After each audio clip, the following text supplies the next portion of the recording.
નમસ્કાર દર્શક મિત્રો, આપ જોઈ રહ્યા છો સત્યમેવ જયતે લાઈવ ન્યૂઝ। વડોદરાના વડનામાં પોલીસ મથક વિસ્તારમાં બુટલેગરે મંગાવેલા વિપુલ પ્રમાણના વિદેશી શરાબના જથ્થાને પોલીસે ઝડપી પાડીને કુખ્યાત બુટલેગરને વોન્ટેડ જાહેર કરીને 27.68 લાખનો મુદ્દામાલ કબજે કરી લીધો છે।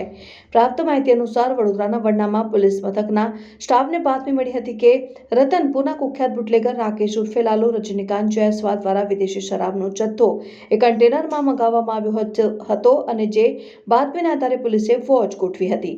આ દરમિયાન એમપી પાર્સિંગનું કન્ટેનર રતનપુરથી શંકરપુરા રોડ ઉપર ઝીલ એસ્ટેટ પાસે મળી આવતા પોલીસે તેને કોર્ડન કરીને તપાસ કરવા જતા ચાલક તેમજ બુટલેગર રાકેશ જયસ્વાલ સ્થળ છોડીને ફરાર થઈ ગયા હતા। કન્ટેનરમાં મોટા પ્રમાણમાં વિદેશી શરાબનો જથ્થો મળી આવ્યો હતો અને પોલીસે કન્ટેનરમાં મૂકેલા વિદેશી શરાબની ગણતરી કરતા 12,000 નંગ વિદેશી શરાબની બોટલો મળી આવી હતી। વડનામાં પોલીસે 17,68,000 રૂપિયાનો વિદેશી શરાબનો જથ્થો અને 10 લાખની કિંમતના કન્ટેનર મળીને 27.68 લાખનો મુદ્દામાલ કબજે લઈને બુટલેગર રાકેશ ઉર્ફે લાલુ રજનીકાંત જયસ્વાલ તેમજ MP 13ZH 3925 કન્ટેનરના ચાલકને વોન્ટેડ જાહેર કરીને શોધખોળ હાથ ધરી છે।